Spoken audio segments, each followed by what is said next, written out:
Stamford university Bangladesh নিবেদিত road two DUCSU অনুষ্ঠানে আপনাদের সবাইকে স্বাগত জানাচ্ছি। আমি ফখরুল ইসলাম।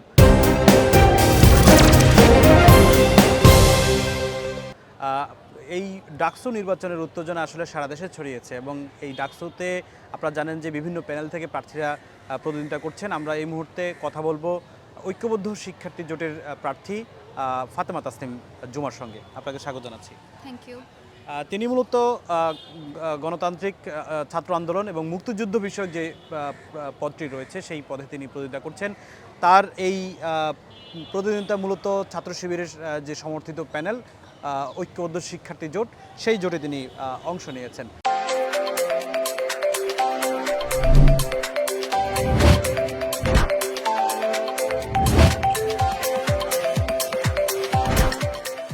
আমরা প্রথমে আপনাকে জানার চেষ্টা করছি, এই গত কয়েকদিন ধরে আপনারা প্রচারণা চালাচ্ছেন। এখন সবশেষ প্রচারণার আপনারা কি অভিজ্ঞতা পাচ্ছেন? কোনো ধরনের প্রতিবন্ধকতা পাচ্ছেন কিনা, কিংবা বুলিংয়ের শিকার হচ্ছেন কিনা? আসলে সাইবার বুলিং গুরুত্বপূর্ণ একটা বিষয়। সবগুলো মিলে আপনারা এই প্রচারণা করতে গিয়ে আসলে কী সমস্যা হচ্ছেন, প্রথমে আমরা এই বিষয় দিয়ে শুরু করতে চাই। দেখুন, ডাকসু ব্যাপার যখন থেকে আর কি শুরু হয়েছে, সবাই যখন নমিনেশন জমা দিল এবং এর নিয়ে প্রচারণা যখন থেকে শুরু হলো তখন থেকেই আর কি যেটা একেবারে খুব বাজেভাবে শুরু হয়েছে। একটা পক্ষ যারা অপরাজনীতি, যাদের একমাত্র হাতিয়ার, তারা এই ডাকসুকে কেন্দ্র করে নিজেদের অপরাজনীতি ক্রমাগত চালিয়ে যাচ্ছে। আমরা যেটা এক্সপেকটেশন যে আমাদের ছাত্র সংসদের যে মূলত যেই হচ্ছে আকাঙ্ক্ষা, সেটা হচ্ছে শিক্ষার্থী বান্ধব নিরাপদ ক্যাম্পাস তৈরি। তো সেই শিক্ষার্থী বান্ধব নিরাপদ ক্যাম্পাসে যদি রাজনৈতিক অঙ্গন যদি এত বিষাক্ত থাকে, এত দূষিত থাকে, তাহলে আসলে রাজনীতির ভিত্তিতেই আসলে সেই সিদ্ধান্তটা হয় যে এরা আমাদের ক্যাম্পাস কতখানি নিরাপদ থাকবে, কতখানি সুন্দর থাকবে। তো সেই জায়গা থেকে আসলে নমিনেশন নেওয়ার পর থেকেই এই জায়গাটা আসলে খুবই বন্ধুর। তো এর বাইরেও যদি আপনি বলেন, আমাদের প্রচারণা ডাকসুকে কেন্দ্র করে ঢাকা বিশ্ববিদ্যালয় ক্যাম্পাসে একটা উৎসব আমেজের তৈরি হয়েছে। সবাই সবার কাছে ভোট চাইছে, সবাই সবার সাথে কথা বলছে, সৌহার্দ্যপূর্ণ আচরণ করছে, সৌজন্যতা বিনিময় করছে। তো এই সব কিছুর প্রেক্ষিতে বলা যায় যে এখন পর্যন্ত পরিস্থিতি খুবই ভালো এবং সবার অনেক ভালোবাসা পাচ্ছি, এটা সত্যি কথা। এবং এর জন্য আমি খুবই পার্সোনালি বলুন কিংবা একেবারে আমরা সকলেই আর খুবই অভিভূত। এবং আমাদের যেটা এক্সপেকটেশন, আমাদের ডাকসুতে যেই আসুক তারা একটা সুন্দর নিরাপদ ক্যাম্পাস উপহার দিয়ে যাবে। প্রচারণা আপনারা দুইভাবে চালাচ্ছেন, অফলাইন এবং অনলাইন। কোন প্রচারণাটাতে সবচেয়ে বেশি আপনারা সাড়া পাচ্ছেন এবং কোনটাতে আসলে অস্বস্তির কারণ হয়ে দাঁড়াচ্ছে? দেখুন, অফলাইন অনলাইন বলতে, অনলাইন তো আসলে অনেক বড় স্পেস। এখানে অনলাইনে যার মতাদর্শের তারা সবাইকে একটা উৎসাহ দেয়, তো এটা এক ধরনের। আর অফলাইনের কথা যদি বলেন, অফলাইনে আমাদের তো ভোটারদের সংখ্যাই বেশি। তো ভোটারদের মধ্য থেকে খুবই ভালো সাড়া পাচ্ছি, আলহামদুলিল্লাহ। সবাইকে খুবই কর্ডিয়ালি অ্যাকসেপ্ট করছে। কেউ যদি ভোট না চায় তাহলে সেটাও জিজ্ঞেস করছে কেন আমাদের কাছে ভোট চাইছে না। আবার প্রার্থীদেরও বিভিন্ন ধরনের সবার মধ্যেই সৌহার্দ্যপূর্ণ যে আচরণ আমরা দেখতে পেয়েছি, প্রতিদ্বন্দ্বী হওয়ার পরও সবাই সবার সাথে কত বেশি আন্তরিক। তো আপনি যদি বলেন যে প্রতিবন্ধকতা কোথায় বেশি, এটা অবশ্যই সাইবার স্পেসেই বেশি। কারণ সেখানে আসলে শুধুমাত্র প্রচারণা না, অন্য যে কোনো কিছুতেই আর কি এত বাজেভাবে ফ্রেমিং করা হচ্ছে এবং এত বাজেভাবে সবাইকে বুলি করা হচ্ছে, এটা আসলে প্রত্যেকজন প্রার্থীর জন্যই মানসিকভাবে ভেঙে পড়ার মতো। কি প্রতিবন্ধকতার শিকার হচ্ছেন আপনি একজন নারী প্রার্থী হিসেবে? সেই দিকটি কি বিবেচনা করে কি আপনাকে বুলিং করা হচ্ছে, নাকি আসলে প্রতিপক্ষ প্যানেল হিসেবে আপনাকে আসলে মূলত আপনি অ্যাটাকের শিকার হচ্ছেন? দেখুন, এখানে দুইটাই সত্য। এখানে আসলে শুধুমাত্র আমি নারী বলে হচ্ছি বা শুধুমাত্র অপোনেন্ট বলে হচ্ছি, এভাবে আসলে বলা যায় না। প্রথম কারণ, আমি অপোনেন্ট। সেকেন্ড কারণ, আমি নারী, এই জন্য আমাকে ভিক্টিমাইজ করা অনেক বেশি ইজি, আমাকে দুর্বল ভাবা খুব বেশি ইজি, আমাকে ভালনারেবল ভাবা খুব বেশি ইজি। এইসব ভেবেই আমাকে বেশি করা হচ্ছে এবং এটা শুধুমাত্র আমি হচ্ছি তা না, বাকিরাও হচ্ছে। তবে আমি জানি না আমার মতো ঐক্যবদ্ধ হয়ে কেউ আসলে কাউকে বেশিং করে কিনা, কারণ আমি সব দলের কাছেই মোটামুটি বেশিংয়ের শিকার, সাইবার বুলিংয়ের শিকার। এবং এই ব্যাপারে আসলে আমার চেয়ে বাজেভাবে আসলে কাউকে এখন পর্যন্ত করা হয়নি। স্টিল আমার যারা প্রতিদ্বন্দ্বী আছে তাদের সাথে যখন এই কাজ হয়েছে আমি কিন্তু প্রতিবাদ করেছি, আমার সাথে যখন হয়েছে তাদের কাউকে আমি প্রতিবাদ করতে দেখিনি। এটাই আসলে ডিফারেন্স, যে কে ক্যাম্পাসের জন্য বেশি নিরাপদ। আপনি নারী হিসেবে আমরা সোশ্যাল মিডিয়াতে আপনার যেটা দেখছি যে আপনি প্রতিবাদী একটা কণ্ঠস্বর, সেই কণ্ঠস্বর থেকে আপনার বিরুদ্ধে যে সকল অভিযোগ কিংবা আপনার বুলিংয়ের শিকার হচ্ছেন, আপনি বলছেন, দাবি করছেন, অভিযোগ করছেন, সেটি আসলে কিভাবে মোকাবেলা করছেন?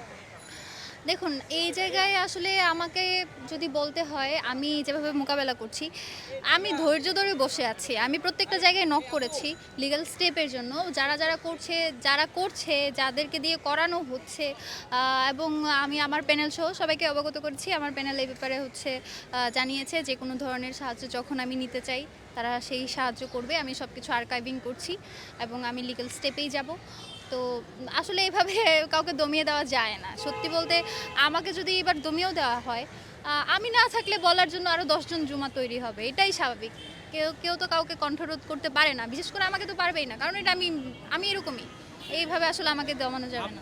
আপনি যে চেয়ারটির জন্য প্রতিনিধিত্ব করছেন, সেই চেয়ারটি অত্যন্ত গুরুত্বপূর্ণ একটি পদ, মুক্তিযুদ্ধ এবং গণতান্ত্রিক ছাত্র আন্দোলন। আপনি 24-এর আন্দোলনে একেবারে সামনের সারি থেকে আপনি আন্দোলন চালিয়ে গিয়েছেন এবং 24 পরবর্তীতে আমরা দেখেছি আপনার বলিষ্ঠ ভূমিকা। আপনাদের একটি আলাদা প্ল্যাটফর্ম রয়েছে, ইনকিলাব মঞ্চ। সেই মঞ্চে আসলে কাউকে আসলে সমালোচনা করতে ছাড়ে না এবং কিঞ্চিত পরিমাণ যদি ত্রুটি পায় সেটিও তারা নিয়ে কথা বলেন।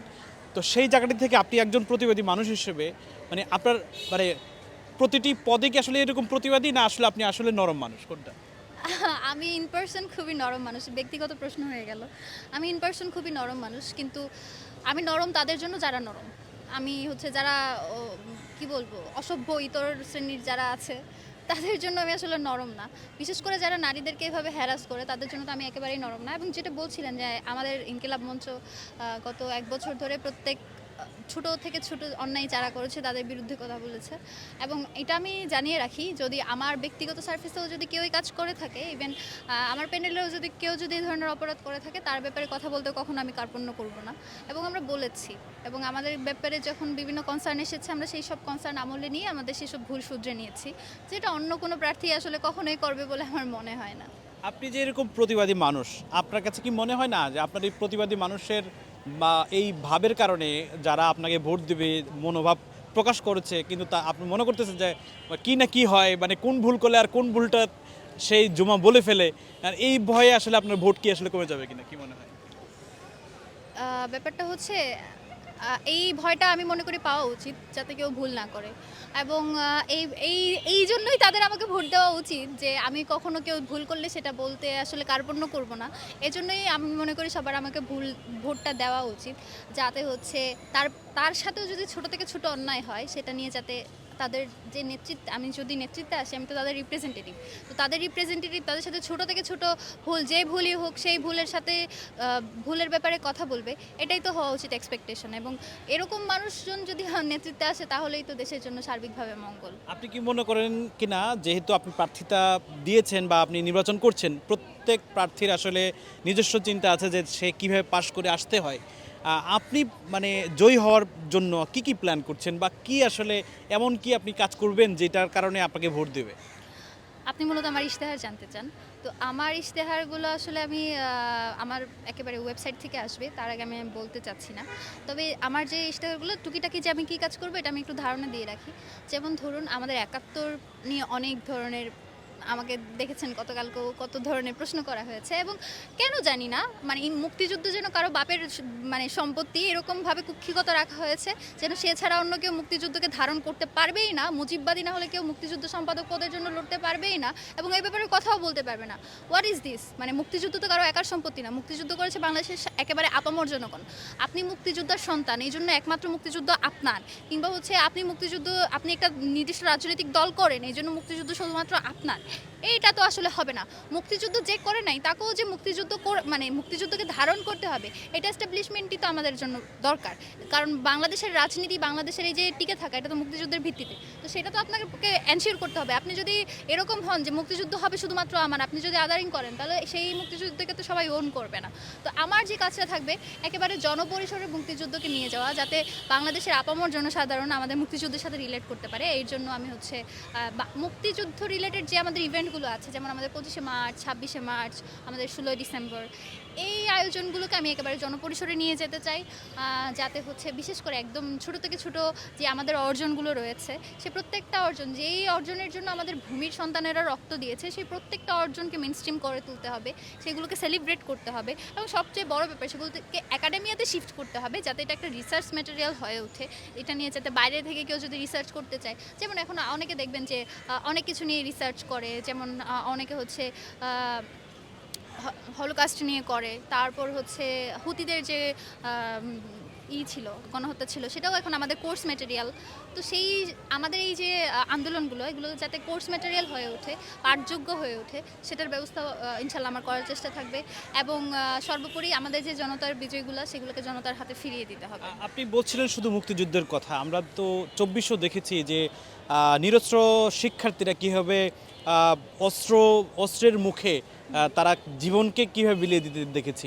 সেই সাহসী তরুণদের জন্য, বা যারা এখন যুদ্ধাহত রয়েছে, কিংবা ঢাকা বিশ্ববিদ্যালয় থেকে এই আন্দোলনের যেহেতু সূত্রপাত, সেই অতীতে ভবিষ্যতে যদি এই ধরনের কোনো আন্দোলন আসে, আপনি একজন এই পদে প্রার্থিতা করে যদি জয়ী হন, সেই জয়ী হওয়ার পর আপনি সেই শিক্ষার্থীদের নিয়ে আপনি কী ধরনের সমন্বয় তৈরি করবেন, কী ধরনের আসলে প্রতিরোধ তৈরি করবেন, আপনি সেই জায়গা থেকে চিন্তা করেছেন কিনা?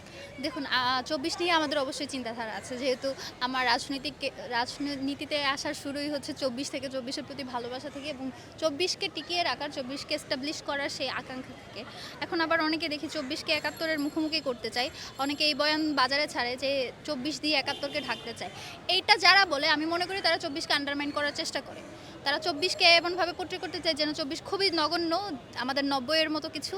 দেখুন, 90 অবশ্যই আমাদের অবিসংবাদিত বিজয়, তবে অবিসংবাদিত বিজয়ে আমাদের ঠিক কতজন, এটা অবশ্যই ফেসিবাদ বিরোধী আন্দোলন, কতজন শহীদ হয়েছে। আমাদের এই যে 2000 মানুষ যে শহীদ হলো, গত 16 বছরের যে অত্যাচার, দুইটার তো আলাদা ভিন্নতা আছে। দেখুন, আমাদের এই জায়গায় শুধুমাত্র আমরা ফেসিবাদের বিরুদ্ধে লড়িনি, আমরা ভারতীয় আধিপত্যবাদের বিরুদ্ধে লড়েছি। ভারতীয় আধিপত্যবাদের বিরুদ্ধে লড়ে আমরা বিজয় অর্জন করেছি, এটা চারটিখানি কথা না। তো আপনি যখন হচ্ছে বলতে চান যে 24-71 মুখোমুখি করছে, তখন আপনি মূলত এই কথা দিয়েই আপনি একটা বাইনারি সেট করে দেন, 24 এবং 71 হচ্ছে দুইটা হচ্ছে দুই রকমের, বা এরা একজন আরেকজনের সাথে কনফ্লিকচুয়াল, এরকম একটা জায়গায় আপনি দাঁড় করান। তো এই বয়ান যারা দেয় তারা অবশ্যই সন্দেহজনক। এবং 24 নিয়ে আমার যে পরিকল্পনা, দেখুন 71 নিয়ে আমাদেরকে অনেক প্রশ্নের মুখোমুখি হতে হয়। 71-এর যে মুক্তিযুদ্ধের যে ইতিহাস, সেই ইতিহাসকে এমনভাবে আওয়ামীকরণ করা হয়েছে, ব্যবসায়ীকরণ করা হয়েছে, যে এই ইতিহাসকে আসলে সকলে গ্রহণ করতে পারে না। কারণ এই ইতিহাসে আরও অনেকের ভূমিকা ছিল, সেই ভূমিকাগুলো আমরা কখনোই মাইনাস তো করা হয়েছেই।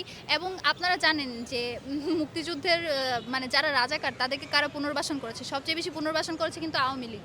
এই ইতিহাসগুলোও আমরা জানি। এবং ভুয়া মুক্তিযোদ্ধার সংখ্যা এত বেশি যে যারা 1971 সালে জন্মগ্রহণ করেছে তাদেরকেও মুক্তিযুদ্ধ কার্ড দেওয়া হয়েছে। তো এই যে ক্রাইসিসগুলো আমরা মুক্তিযুদ্ধ নিয়ে আসলে ফেস করি, এই ক্রাইসিসগুলো যাতে কখনো আমাদেরকে 24 নিয়ে ফেস করতে না হয়, আমাদের শহীদদের সংখ্যা নিয়ে, আমাদের বিজয়ের যে গল্পগুলো, সেই গল্পগুলো নিয়ে, এবং আমাদের হচ্ছে যে আহত ভাই বোনেরা রয়েছে তাদের স্ট্রাগলগুলো নিয়ে, এই সব কিছু আসলে ইনশিওর করার জন্য আমি চিন্তা করেছি এইগুলো রিলেটেড একটা survey, fact finding, truth finding, যে একটা যেটা অলরেডি চলছে, কিন্তু এটা রাষ্ট্রীয় উদ্যোগে নিয়ে যাতে এটার একটা একেবারে ইতিহাসটাকে সঠিকভাবে আনানো যায়, এবং এটা যাতে আন্তর্জাতিক স্বীকৃতি অর্জন করা যায়, সেটার জন্য আমি কাজ করব। সবশেষ দুইটি প্রশ্ন দিয়ে শেষ করবো।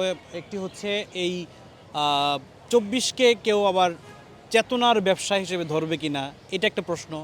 আপনি ভারতীয় আধিপত্যবাদের কথা বলছেন, আমরা জানি যে অনেকে আবার বয়ান তুলছেন যে পাকিস্তানি আধিপত্যবাদ, এবং 24 পরবর্তীতে পাকিস্তানের প্রতি বাংলাদেশ ঝুঁকে গেল কিনা, কিংবা আসলে কোনো আধিপত্যের কাছে আমরা মাথা নত করছি কিনা, বিশেষ করে ভারতীয় আধিপত্য কি 24-এর মাধ্যমে কি পতন হয়েছে কিনা, আপনার কাছে কি মনে হয়? দেখুন, ভারতীয় আধিপত্যবাদের মানে আইকনটার আসলে যেটা আমরা যেটা আইকন ছিল, আধিপত্যবাদের আইকন, সেই আইকনটার পরাজয় হয়েছে, কিন্তু পুরো এস্টাবলিশমেন্ট এখনও আছে।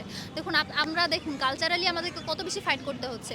যত কালচারাল ফেসিস্ট ছিল তারা বয়ান উৎপাদন করার সেই সুযোগটা পায়। দেখুন, আমাদের জুলাই কোনো যোদ্ধা যখন আহত হয়, আমাদের নূর ভাই যখন আহত হয়, তখন কিন্তু এই কালচারাল ফেসিস্টরা সেটাকে উদযাপন করে। যখন আমাদের কোনো জুলাই রিলেটেড কেউ যখন কোনো কিছুর শিকার হয়, তখন হচ্ছে সেটা নিয়ে তারা সেলিব্রেট করে। তো ভারতীয় আধিপত্যবাদের আসলে পতন হয়ে যায়নি, এবং যারা এইটার সাথে ভারতীয় আধিপত্যবাদকে মানে দূর করতে চাইলে যারা হচ্ছে পাকিস্তানি আধিপত্যবাদের ভয় দেখায়, এই ভয়টা হচ্ছে জুজুর ভয়, যাতে তাদের এই যে তারা এই ইস্টাবলিশমেন্টটা চায় যে ভারতীয় আধিপত্যবাদকে দরকার পাকিস্তানি আধিপত্যবাদকে করতে। আমরা তো কোনো দেশের আধিপত্যবাদী চাই না। বাংলাদেশ এখন সবচেয়ে মেইন ক্রাইসিস কি? ভারতীয় আধিপত্যবাদ। ভারতীয় আধিপত্যবাদকে দূর করো, তাহলেই তো তোমার হচ্ছে ভারতীয় আধিপত্যবাদকে স্ট্রেস করা মানে অন্য ভিনদেশি যে কোনো আধিপত্যবাদকে অ্যাড্রেস করা। এবং এই দেশে আসলে মানে তারা যেটা বলতে চায়, বাংলাদেশের পক্ষে এখন কি জীবনে কোনোদিন সম্ভব যে পাকিস্তানের সাথে আবার যুক্ত হবে? তো এই বয়ানগুলো দেওয়ার মানে কি কোন ন্যারেটিভ থেকে দেয় এটা আসলে বুঝি না। তবে এটার সম্ভাবনা আছে, যেহেতু আমরা আমাদের সীমান্ত নিয়ে যে আমরা আমাদের সীমান্ত হত্যা থেকে শুরু করে সব কিছু নিয়ে যে আমরা ক্রাইসিসটা ফেস করি, ভারতীয় আধিপত্যবাদ কিন্তু চলে যায়নি। এবং 24কে আমরা এই জন্যই সেলিব্রেট করি, কারণ এটা আমাদেরকে ভারতীয় আধিপত্যবাদকে অ্যাড্রেস করতে, এটার বিরুদ্ধে কথা বলতে শিখিয়েছে। এবং 24কে যারা চেতনা ব্যবসা করেছে, আমি মনে করি এই সেকেন্ড টাইম ভারতীয় আধিপত্যবাদকে এখনও তারাই জিইয়ে রেখেছে। চেতনার ব্যবসা এই জন্যই বলা, কারণ 71কে আমরা দেখেছি সব গুম খুনের লেজিটিমেসি হিসেবে ইউজ করতে। এখনও যখন কারো দুর্নীতির খবর আসে, তারা হচ্ছে এটা বলে যে উই আর অলরেডি শহীদ, আমরা দেখতে পাই। তো আসলে চেতনা ব্যবসা বাংলাদেশে চলবে না, সেটা 24-এর হোক বা 71-এর হোক। বরঞ্চ এই আমাদের যে বিজয়গুলো, সেগুলো যাতে কেউ কুক্ষিগত করতে না পারে। আমাদের 24-এর চেতনা যদি বলি, 71-এর চেতনা যদি বলি, এটা হতে হবে জনতার, কোনো নির্দিষ্ট দলের না। সর্বোপরি আপনার ভোটারদের জন্য কি বলবেন? আমার ভোটারদের জন্য এটাই বলা, আপনারা আমাকে ভোট দিন, কারণ আমি সৎ মানুষ। আমি কখনো আপনাদের সাথে চুরি চামারি বাটপারি করব না। এবং আপনাদের যে কথাগুলো সেটা যদি ন্যায্য হয়, সেটা সবসময় আমাকে পাশে পাবেন। এবং মুক্তিযুদ্ধ ও গণতান্ত্রিক আন্দোলন সম্পাদক পদে এমন কাউকেই দরকার যে কখনো 24 এবং 71কে মুখোমুখি করে না। এবং 24-এ যে মুজিববাদী বয়ান, সেই মুজিববাদী বয়ানের বাইরে গিয়ে যে সঠিক এবং বস্তুনিষ্ঠ ইতিহাসকে সামনে নিয়ে আসার চেষ্টা করবে। ধন্যবাদ যুগান্তরের সঙ্গে থাকার জন্য। Thank you.